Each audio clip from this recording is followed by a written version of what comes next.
To improve your knowledge of the markets, focus on three things: opening bell, closing bell, and the bell icon.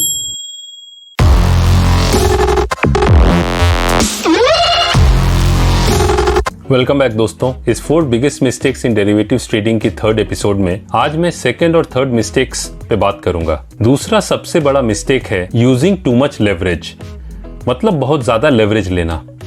Simple words में आपके पास 50,000 रुपए हैं और आप 5 लाख से लेकर 20 लाख तक का पोजीशन ले लेते हैं। डेरिवेटिव्स में आप ऐसा कर सकते हैं, इसे लेवरेज कहते हैं। समझने वाली बात यह है कि मार्केट की वोलेटिलिटी उतने प्रॉब्लम्स ट्रेडर्स के लिए नहीं क्रिएट करती जितने प्रॉब्लम्स लेवरेज क्रिएट करता है। टेकिंग टू मच लेवरेज ये एक दोधारी तलवार है। यदि आपको तलवार चलाना आता है तो आप अपने आप को और अपने लोगों को बचा सकते हैं, लेकिन यदि नहीं चलाना आता है और फिर भी आप तलवार चलाते हैं तो आप खुद को जख्मी कर सकते हैं। बहुत लोग जो डेरिवेटिव्स यानी फ्यूचर्स ट्रेडिंग और ऑप्शंस को नहीं समझते हैं, उन्हें ये बहुत रिस्की लगता है, लेकिन जो रिस्क मैनेज करना सीख लेते हैं उनके लिए ये एक बहुत अच्छा ट्रेडिंग अपॉर्चुनिटी है। लॉसेस के लिए डेरिवेटिव्स ट्रेडिंग को ब्लेम करना वैसी बात हो गई कि जैसे ड्रंकन ड्राइविंग के लिए कार्स को ब्लेम करना। प्रॉब्लम डेरिवेटिव्स में नहीं है, प्रॉब्लम है उसे ना समझने में। जिस तरह आप क्रिकेट या फिर फुटबॉल खेलते हैं तो आप उसके रूल सीखते हैं, वैसे ही जब आप फ्यूचर्स या फिर ऑप्शंस ट्रेडिंग करते हैं तो उसके रूल्स भी सीख लीजिए, इससे आपको ही फायदा होगा। ज्यादातर ट्रेडर्स बहुत ज्यादा लेवरेज ले लेते हैं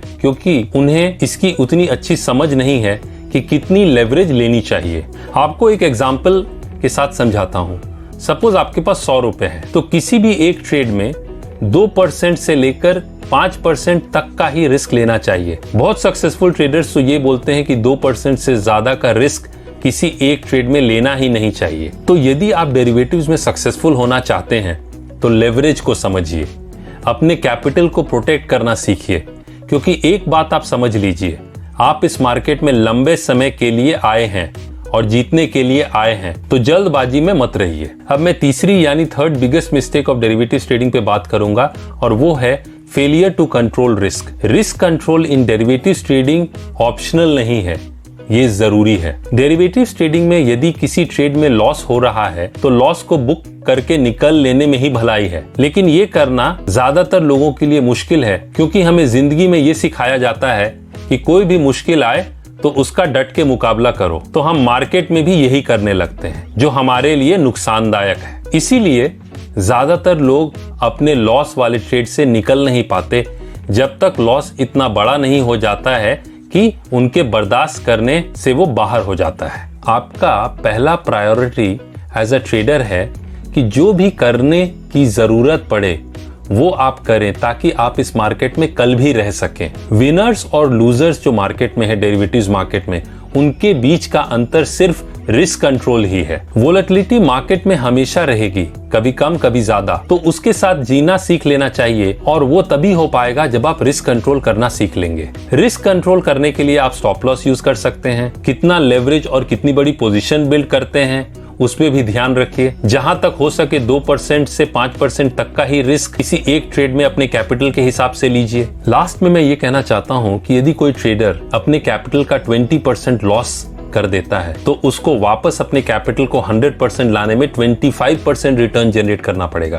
क्योंकि पहले जो उसका कैपिटल 100 रुपया था वो घट के 80 रुपया हो गया है। अब 80 को 100 करने के लिए उसे 25% रिटर्न जनरेट करना पड़ेगा।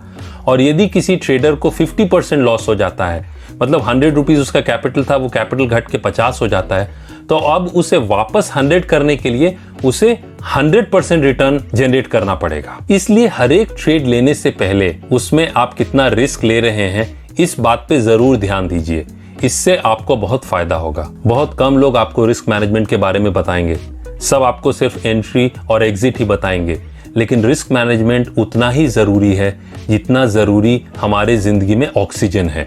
आज के लिए इतना ही दोस्तों। Wish you happy trading and stay safe. जल्द मिलते हैं, तब तक के लिए अलविदा। Thank you.